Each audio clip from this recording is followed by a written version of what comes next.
بكل الذين ينضموا للاستماع إلى راديو بلدي أول راديو عربي أمريكي ويعنى بقضايا العرب في المهجر.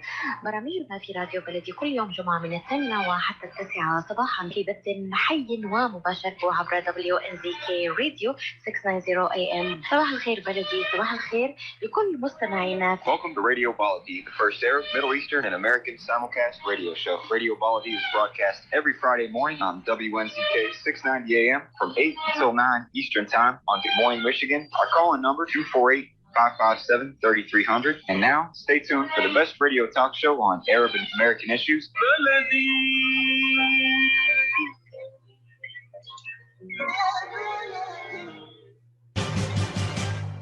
I am Atef Abdel Gawad. Join me the first Friday of each month at 8 a.m. Eastern Time.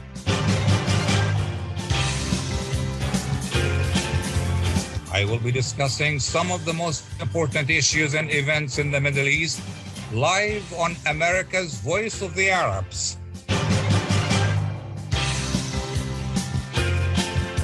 WNZK 690 AM and WDMV 700 AM.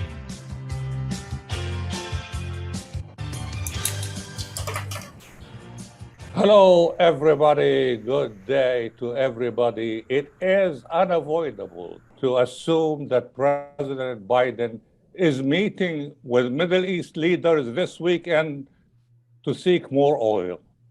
But some say Mr. Biden also wants a Middle East NATO that would include Israel to counter Iran's missile capabilities, or at least to provide sort of deterrence. Mr. Biden is also concerned that by turning his attention away from the region, China and Russia could move in to fill the void. Others are wondering if $100 million to build hospitals for the Palestinians will take them one step closer to a two-state solution. So what is Mr. Biden really doing in the Middle East? To discuss this and other issues, we have a group of distinguished guests and experts. From Saudi Arabia, we have Dr. Nouf Alghamdi, who is an economic consultant and researcher. From Washington, D.C., we have Ambassador Douglas Silliman, president of the Arab Gulf States Institute. And we have journalist Said Arikat, who is a long-time Washington-based journalist. Before we start our show, our discussion, I must tell you that we are coming to you on radio, not just on radio, but also on Facebook. Go to US Arab Radio on Facebook and watch us on Zoom. Now, my first question will go to everybody. And the question is, as I just said, what is Mr. Biden really doing in the Middle East at this time? So let me start with Ambassador Silliman. Dr. Gawad, thank you very much. I'm very happy to be here this morning with you and the WNZK audience to discuss this topic. I want to answer your question a bit more broadly than you've asked it. The way that I see President Biden's trip is making up for much of the first year and a half of his administration, where he de-emphasized relations with the Middle East. It was clear when he came in that his priorities were restoring the traditional relationships with America's allies in Europe and in Asia, trying to find a way to rationalize competition with China, to constrain Russia. And when he thought about the Middle East, it was really only in the context of trying to get Iran to rejoin, or the United States and Iran to rejoin the Iran nuclear deal. What has happened is that it became clear to people in the administration that, particularly in the aftermath of Russia's invasion of Ukraine, the increase in oil prices, now the potential world food crisis caused by the Russian invasion, that they needed to spend more time reestablishing relationships in the Middle East with traditional allies. And what I think President Biden wants to accomplish, he stated pretty clearly in an editorial that he wrote for the Washington Post last week. And let me read one sentence from that for your audience. President Biden said in that editorial, "In Jeddah, leaders from across the region will gather, pointing to the possibility of a more stable and integrated Middle East, with the U.S. playing a vital leadership role." So unpacking that very deep sentence, first of all, he wants to make sure that the United States remains an important leader in the Middle East. But second, he is looking at broader regional stability and recognizing the integration that has happened as the U.S. de-emphasized its relations with the Middle East. Reconciliation between Saudi Arabia and the UAE with Turkey, reconciliation between the UAE, Bahrain, and Saudi Arabia with Qatar. A lot of events have happened really in the absence of significant American involvement. And President Biden is going with a very broad agenda that includes China, Russia, Iran, recognition and normalization with Israel, support for Palestinians, none of which are likely to be accomplished completely during this trip, but he's trying to reinsert the United States into a leadership role in the region on all of these issues.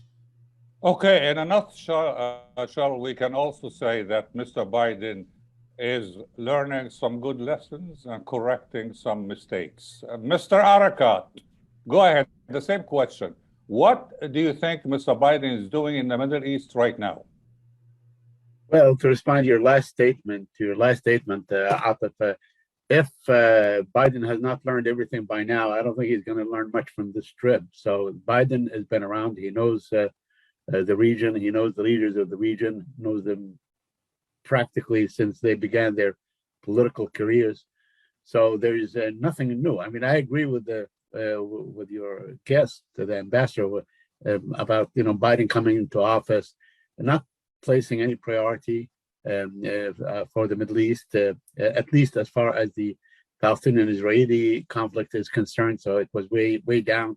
Was not even among the top 10 of his concerns. Yes, he was focused on rejoining the JCPOA that the previous administration had pulled out of, but he waffled. I mean, this is he came promising that they will go back to this deal, but it's obvious that under great deal of pressure, not only from Republicans but also from his own party, he has been equivocal in rejoining.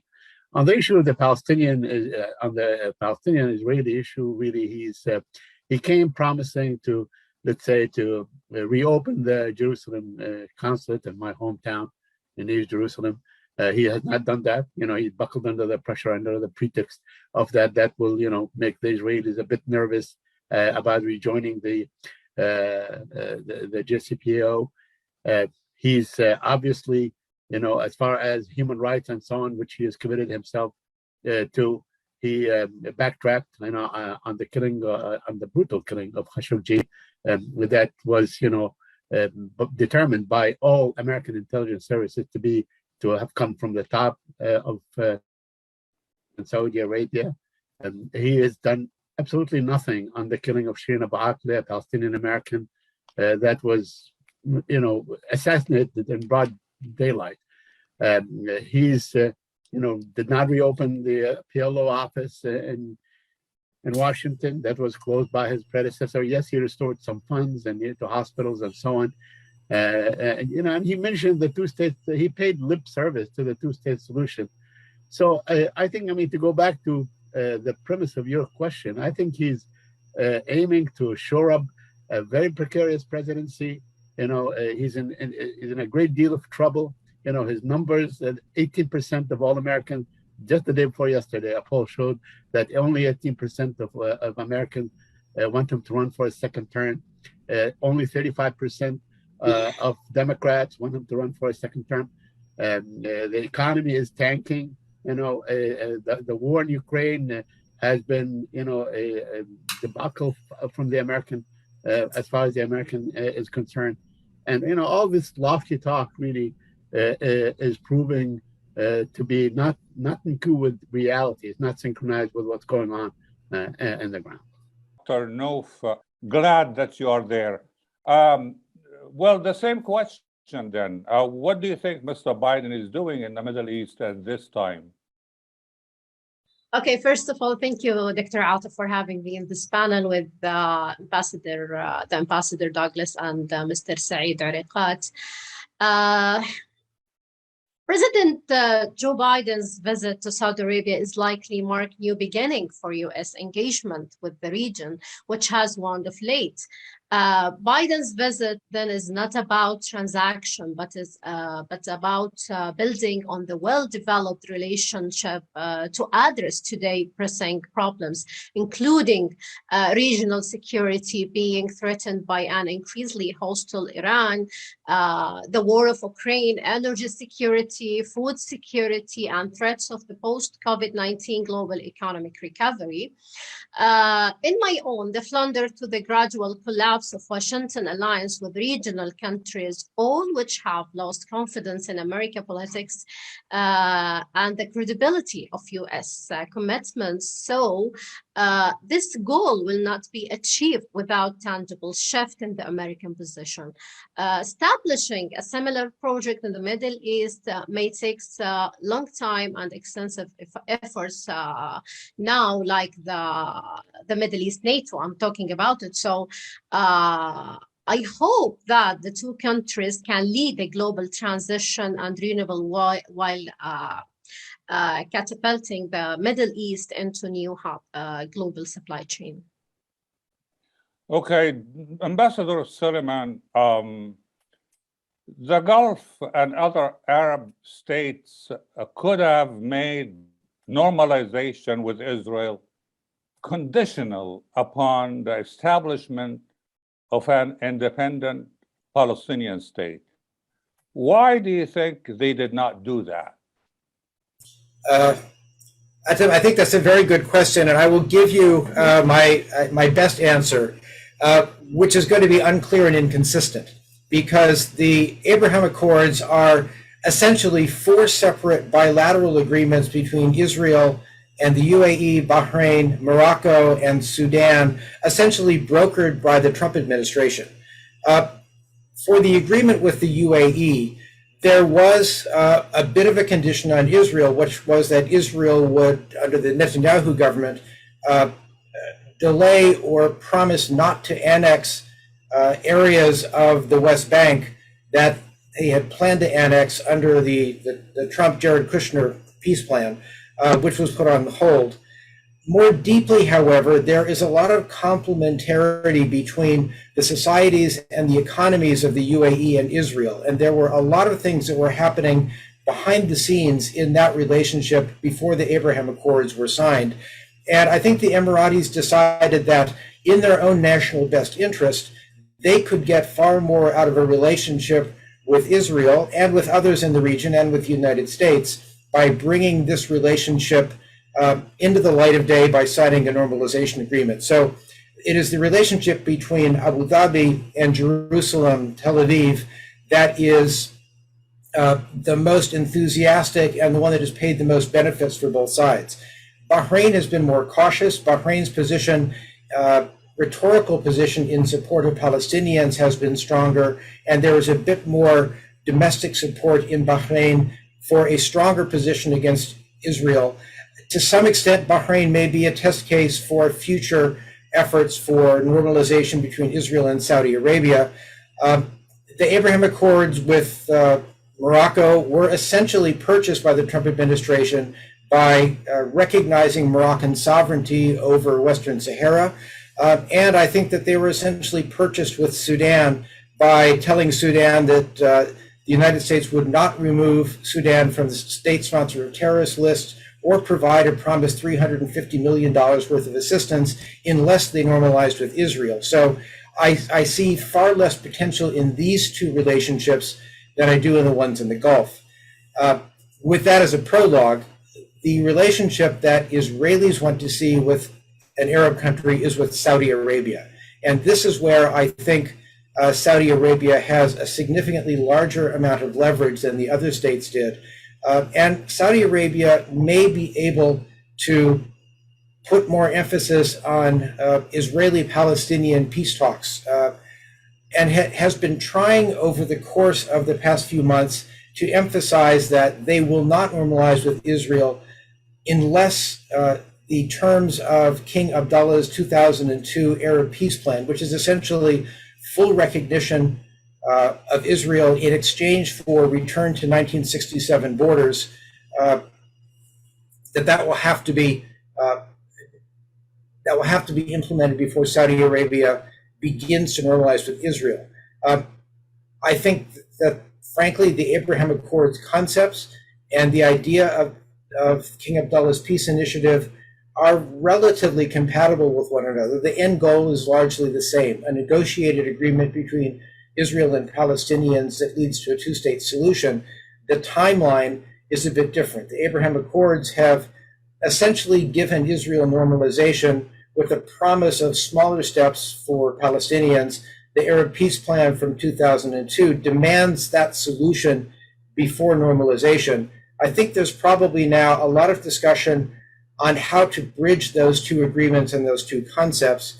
And we have seen a couple of things coming out of President Biden's stops in Israel this week that indicate that there is progress. There was an announcement yesterday that Saudi Arabia will permit El Al Airlines, Israeli Airlines, to fly over Saudi territory. And there has been now agreement between Israel and Egypt that the transfer of two islands at the south end of the Gulf of Aqaba, near Egyptian city of Sharm el-Sheikh and the new Saudi megacity of Neom, can be transferred to Saudi sovereignty. Because of the agreement between Israel and Egypt on the sovereignty of those islands, it was required to bring Israel into the discussions. And this was an interesting discussion that shows the willingness of Saudi Arabia and Israel to deal with each other on sort of small issues like this, which wouldn't have happened 5 years ago. So again, I think that the Abraham Accords are an important driver, and I think that Saudi Arabia probably has leverage to push Israel and whatever new Israeli government comes out of elections in November to take more seriously the need to deal with Palestinian issues. At least that's my hope.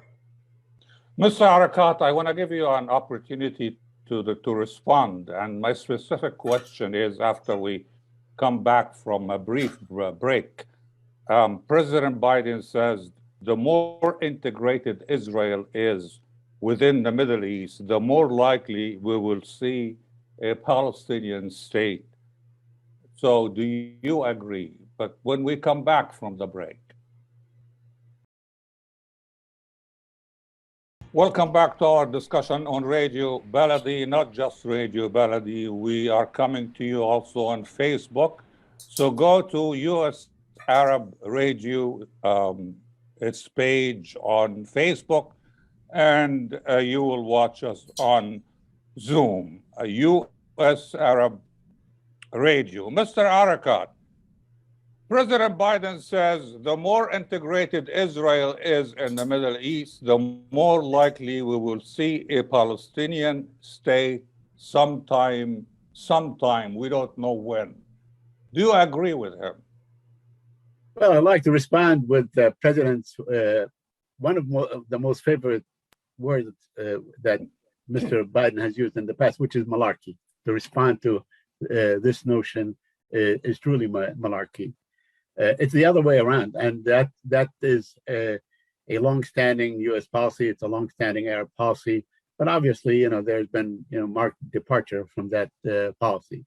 Let me say, Atef, that the Abraham Accord is probably one of the phoniest and most fraudulent terms I've ever heard, because these things were not, for instance, they were not overlooked, or they were not negotiated by someone named Abraham. We understand the Camp David Accords because they took place in Camp David. The Wadi Araba Accord with Jordan, they took place in Wadi Araba, and so on. Abraham Accord, it's fraudulent. It is something that David Friedman, the former American ambassador to Israel, who's basically a settler, he lives in a settlement now, and Jared Kushner, who's also a settler, who aids the settlement of Beit El, and Benjamin Netanyahu came up with. And it's basically, it's pushing the former administration to actually act on its main position in the region. These states, the United States sees these states as client states, and and Israel is another client state. It's probably the most important client state for the United States. So it was actually the U.S. extracting, in many ways, in a blackmail kind of way. The ambassador mentioned, the United Arab Emirates, for instance, it was in exchange for the F-35, which we don't know why they would want them anyway. Bahrain, I don't know why Bahrain. Bahrain is an American base. It's a country that is sustained by Saudi Arabia economically and so on. And in Sudan, basically they told them, we will give you $1.4 billion and we will take you off the terror list if you normalize with Israel, because that's the only way they can get them to do it. And as the ambassador mentioned, in Morocco, it was, tit for tat. We will recognize your sovereignty over over the Western Sahara in exchange for that. And in Saudi Arabia, it's the same thing. We see the Arabs have departed a long time ago from the substance of what they have agreed to in 2002, and we have not seen, ever since then, we have not seen that the United States or Israel even respond in a positive way to the so-called Arab initiative, the Arab Peace Initiative. That's one. Second, really, it's, what is for the UAE to gain? What is for it to gain? What can the UAE get from Israel that it cannot get from the United States, Britain, Europe, all these things? So it is all nonsensical. Israel stands to gain a great deal of money, a great deal of, infiltration into the United Arab Emirates and so on. Certainly, what is there for Bahrain to gain? So yeah, it is a great deal of just, grandstanding. It's not going to produce anything. There is no war between the UAE and Israel to have a peace treaty. There is no war between Bahrain and Israel to have a peace treaty. By trying to export these things, and create something outside, is really ignoring the elephant in the room. The only people that Israel is at war with on a daily basis are the Palestinians. Those are the ones that you need to reach out and negotiate settlements with them, because all these agreements would mean absolutely nothing to the Palestinians. They would continue to be occupied, and therefore they will continue to fight and resist and so on until, someday when they are able to assert their own, self-determination and so on. So, I say that you can give it whatever name. And in fact, I remember I go to the State Department most every day, and we pose this question to the spokesperson, on using the Abraham Accord. Why you don't use it? Why you don't use it? And then they keep pushing and pushing until they started using it. But in a nutshell, it is phony and nonsensical, and it will not bring in anything. Saudi Arabia can, for all reasons, normalize, and it's really not in conflict with Israel anyway. But that will not change the facts on the ground. Dr. Nouf Alghamdi, one of the things President Biden wants to do to seek from his current visit is energy security. Do you think Saudi Arabia will increase its oil production or oil production capacity following Mr. Biden's visit, and why? I understand they will have a meeting August 2nd with Saudi Arabia will have a meeting with its OPEC partners August 2nd. Okay, my answer is no. Saudi Arabia will not increase now. while the timing may have been promoted by geopolitical and economic crisis elsewhere, the visit should not be looked at as one-off transactional meeting. At the heart of the long-standing strategic relationship lies security both ways. Maybe the two countries have been security partners in the region and beyond. So the US has been an integral part of regional security, and Saudi Arabia has often been the center, and the kingdom has played key reciprocal role in supporting US policies elsewhere from the Second World War in the present, whether it's tourism or malign state actors. The two countries have mostly worked in unison. So Saudi Arabia is approaching challenges such as a global pandemic, food, energy, supply chain crisis with a new mindset. We believe that the global transition to the renewable can happen only if we all work together and manage this transition in a manner that ensures energy security and global economic growth.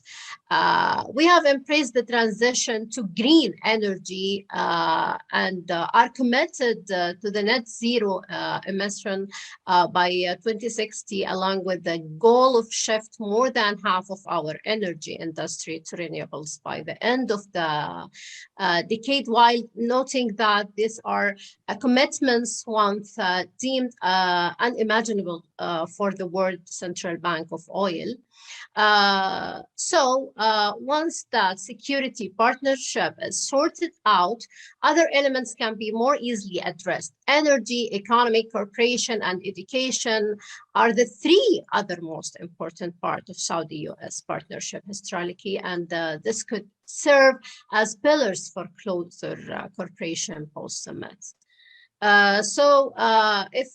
If we back to the partnership, should continue in light of the global energy crunch, a crisis that cannot be resolved only through sustained engagement and planning for the future.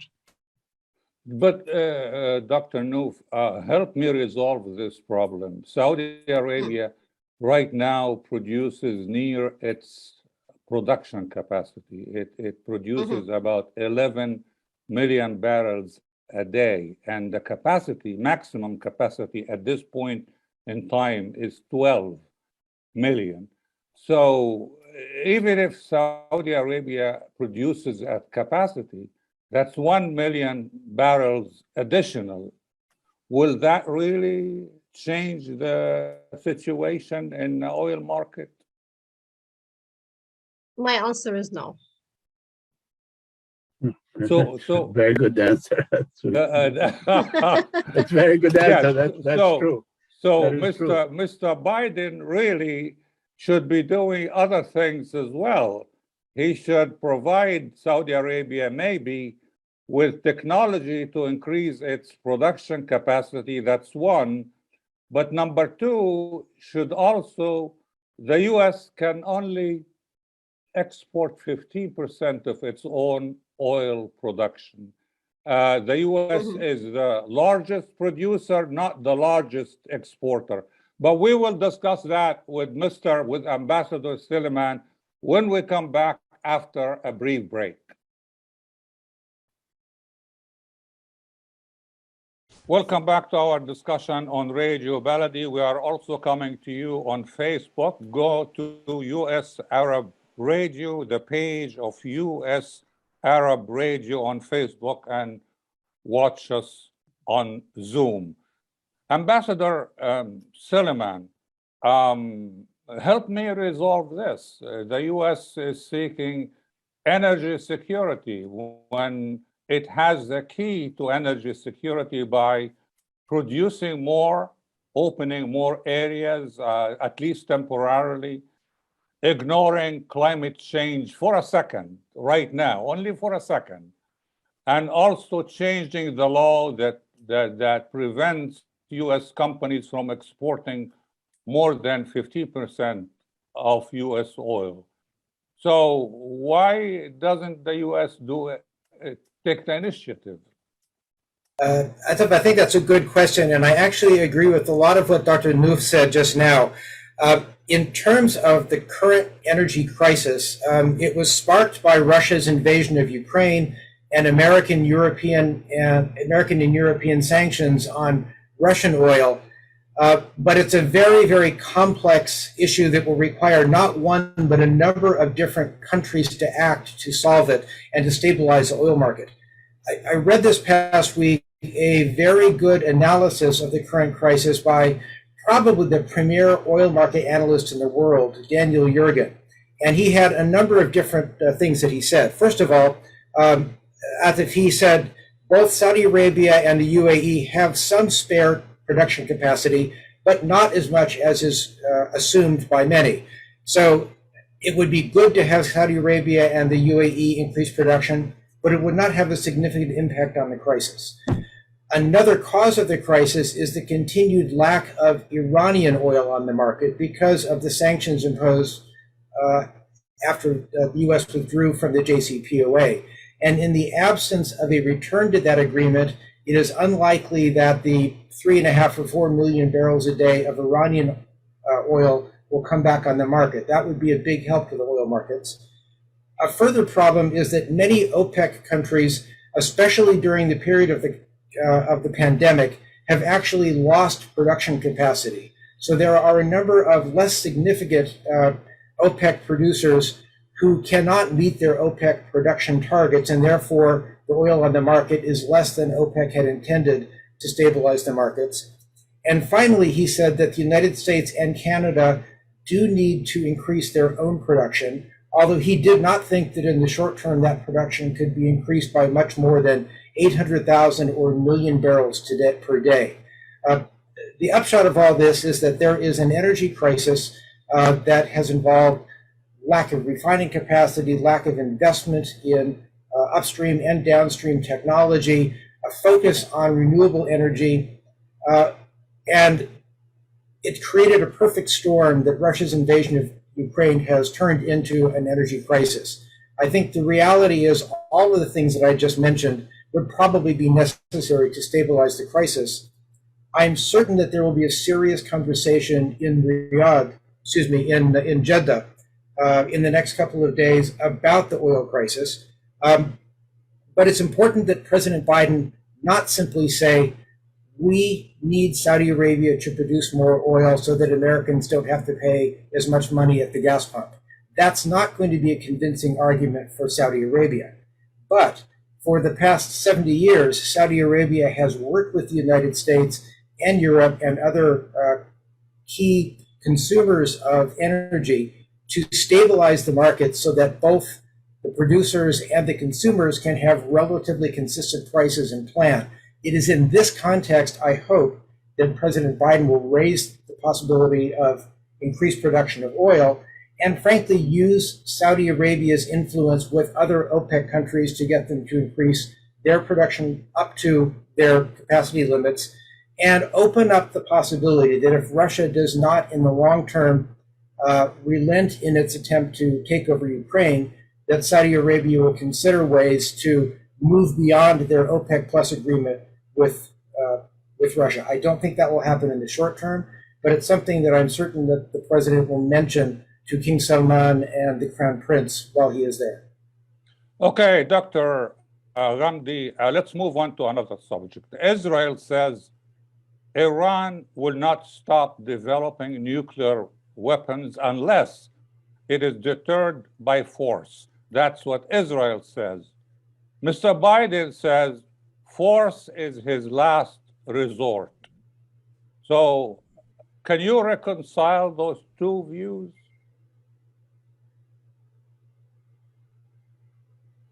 Dr. Sorry, I can't hear you. Now, there is a discrepancy here. Iran says force is needed. Israel says force is needed to deter Iran. But Mr. Biden is saying force is my last resort. So there is a disagreement here.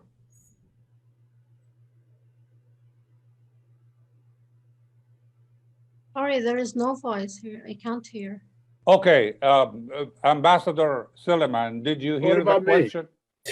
Yeah, yes, I'm coming to you. You went around and you went because around. because I'm saving you for the Palestinian. No, I don't want to talk about the issues. Palestinian issue. I want to talk about Iran. Okay, go ahead. Go ahead, because, Mr. Arikat. Because that is the lynchpin. Let me begin. Let me begin by saying. Let's switch roles. So I will I'm just ask. saying.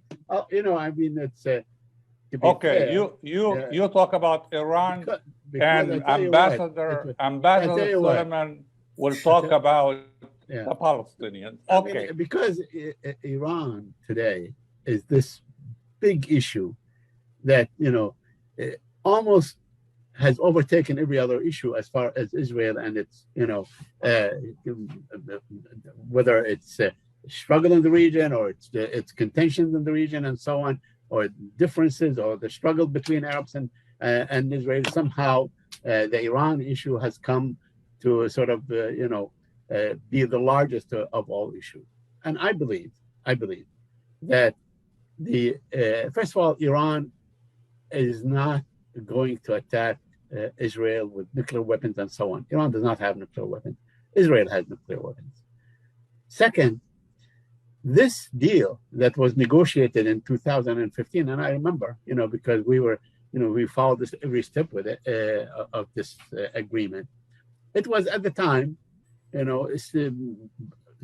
marketed by the Obama administration, including Mr. Biden himself, who was vice president, as the best deal that you could possibly get. And they arrived at it. But then, you have another administration that came out and decided to pull out because under pressure from Netanyahu and so on, who, as we all recall, came and spoke to Congress and did all that. So the Iran deal that the United States pulled out of, and now they keep saying it's, there are some extraneous, this is the word that say Ned Price uses or the State Department uses, extraneous conditions that Iran keeps placing. There's one condition that Iran is placing and saying, to go back to the Iran deal, which is, how can we guarantee that the next administration will not pull out of this deal? How can you guarantee this? This is the only condition. Iran, in fact, has never demanded that, let's say, the Revolutionary Guard be taken out of the terror list, for instance. That's one. Second, on the issue of the military option and so on, that is all nonsense because Israel does not have the military capacity to strike Iran. Let's be frank. Israel may have the capacity to conduct one raid against Iran. This is not the Iraq. The Iranian, and I've been to Iran. The Iranian program is spread around 5,000 sites at least. 5,000 sites. It's in places in crevices in the mountains and so on. Israel cannot, even if it can mount a raid, which it would need mid-air refueling over Saudi Arabia. Maybe now that the skies are open, they could do that. But it will not conduct, to be able to conduct an effective military strike. Only the United States, with its B-52s, day after day, not only one strike, but day after day, week after week, month after month, can degrade the so-called program that is spread over 5,000 sites in Iran. So all this talk is just for consumption. I tell you what, from my point of view as a Palestinian, this whole thing is no more than a ploy. Israel has managed to put off its dealing with the Palestinians under the Iran thing. They keep grabbing land, they keep annexation, they keep doing this. They render the two-state solution inoperative while they're saying, look, the boogeyman is the Iran deal. And that's really what I wanted to say. And one last word. Any effort, to create an Arab NATO or a NATO-like alliance and so on to face Iran is a non-starter. I mean, look, the original NATO is facing all kinds of trouble. And America's efforts at alliances in the region have failed. I mean, we can all look back at the Baghdad Pact of 1955 as an example of how these alliances can be formed. Thank you. Okay, when we come back from a brief break, I'm going to have a question for Ambassador Silliman. And the question is for you to think about it while we are away for a few seconds, is this: what criteria can you use to judge whether Mr. Biden's current visit is successful or not? I mean, if you think about it, there is no Palestinian state coming out of this visit. There is a disagreement on the use of force against Iran, the disagreement between Israel and the US. There is a reluctance among the participant countries over the issue of the missile defense system. So how, in the end, can you say the visit was successful? When we come back from the break.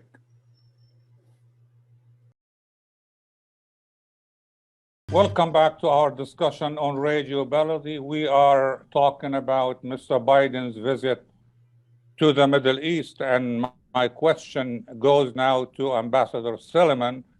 And as I just said, what is your criteria, Ambassador, to judge whether the visit is successful or not? Dr. Atef, forgive me. I'm going to jump onto some of the comments that Said Arikat just made about Iran.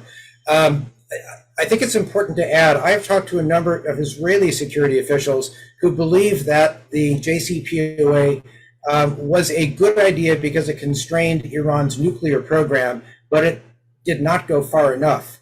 And Israelis and security officials in the Gulf in particular would have liked to have seen an agreement, which probably was not possible in 2015, that also addressed Iran's support for militias and armed groups like Hezbollah in Lebanon, the Hashd al-Shabi in Iraq, the Houthis in Yemen. In addition, they would have liked to have seen more action to address Iran's use of cruise missiles and drones and ballistic missiles, which are, frankly, the real threat to Israel, to Saudi Arabia, the United Arab Emirates, and others in the region, because there is no real effective defense against them at the moment. I will segue then into your other question. How can President Biden's visit be evaluated? I think the first real issue is that the visit itself is the headline. Joe Biden spent 40 years in the US Senate. He built his relationships in the Senate and his accomplishments in the Senate on personal relationships and knowing people. He has gone to Israel, to Jeddah, to Palestine to rekindle those relationships. And I note that in Jeddah, not only is he going to meet with King Salman and Crown Prince Mohammed bin Salman, he's going to see Mohammed bin Zayed, the president of the UAE. He's going to see Abdel Fattah al-Sisi, the president of Egypt, and Mustafa al-Kadhimi, the prime minister of Iraq, who will also be in Jeddah. And this is another important aspect of this visit, of this trip, that we've not mentioned yet. Secondly, I think that you can expect some small and concrete steps forward on defense. I don't think that there's going to be real serious discussion of an Arab NATO. That is too easy a description for the press for an issue that is far too complicated. But what you will probably see are discussions on how the United States can help the countries of the Gulf and potentially work with Israel to increase defenses against Iranian missiles, Iranian drones, and Iranian cruise missiles.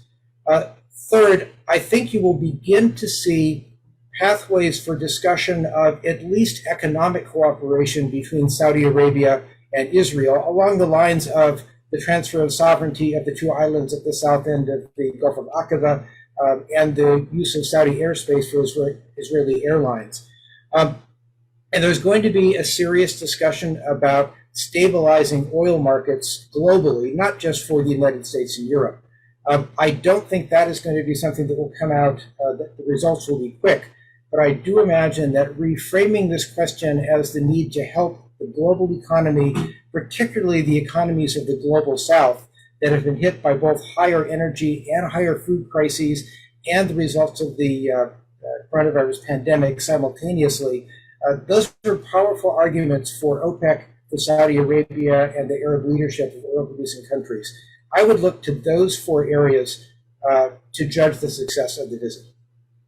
Dr. Nouf, as Dr. Nouf Alghamdi, I hope you are still with us. Yes. The war in Ukraine has aggravated inflation and food supplies, Right. not just in the region, but generally in the world. As an economist, how can we deal with those problems? Okay, if we talk about bilateral economic also relation, the United States is Saudi Arabia's second largest trading partner, and Saudi Arabia is one of the United States' largest trading partner in the Middle East. So let we talk about the American have played an outsized role in history of Saudi oil industry, and Saudi Arabia has been the most effective stabilizing force in oil markets. American companies are already involved in development of green and transition energies in Saudi Arabia, but there is room for growth in hydrogen production and solar energy, especially in this situation in the war of Ukrainian and Russian, and we have a big problem in the food now security. So the U.S. and partners need to agree on the elements of credible deterrence and match the escalation, especially also in Iran, escalation, whether in the nuclear program, missiling of and drone program of malign regional activities. Beyond oil, the two countries are natural economic partners. U.S. companies have contributed significantly to realizing early Saudi economic development plans, and Saudi Arabia has invested heavily in U.S. capital market.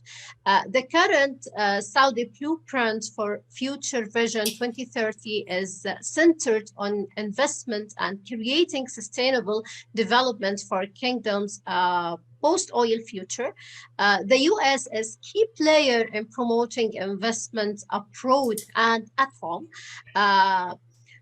It's the largest recipient of foreign direct investment. We talk about 5 trillion in FDI stocks, and its investment abroad have exceeded 6 trillion. U.S. companies could contribute significantly to realizing the goals of the recently unveiled investment strategy of Saudi Arabia in Vision 2030. There are 2 ways trade currently about 25 billion annually can be expanded through closer engagement. A related goal for both nations is fighting climate change. So Crown Prince Mohammed bin Salman has introduced a number of green initiatives for Saudi Arabia and for Middle East at large. They open attractive opportunities for government to private sector and governmental and non-governmental organizations. So the Saudi government is playing an important role in alleviating some of those problems. Mr. Arikat, I have only 1 minute left. And within that lonely 1 minute, I want you and then Ambassador Silliman to comment on this final question. Normalization has become a fact of life. Do you think the Palestinians should employ that reality to their advantage, and how? Only 1 minute between the two of you. The Palestinians don't have the ability or the resources to employ that to their advantage. I mean, the Palestinians are occupied, they are fragmented, they are refugees and so on. So how do you utilize something that is between the Arab countries and, Ambassador Silliman to do it? You know, I do not expect Saudi Arabia to give normalization with Israel lightly. I expect that Palestinian discussions or steps toward an independent state of Palestine will be part of the discussion and probably part of what is necessary to get Saudi-Israeli normalization to the finish line. Thank you very much. Thanks to our guests from Saudi Arabia, Dr. Alghamdi, from Washington, Ambassador Silliman, and from Washington, Aidan, Journalist Said Arikat. And I will see you again the first Friday of next month. Have a good weekend.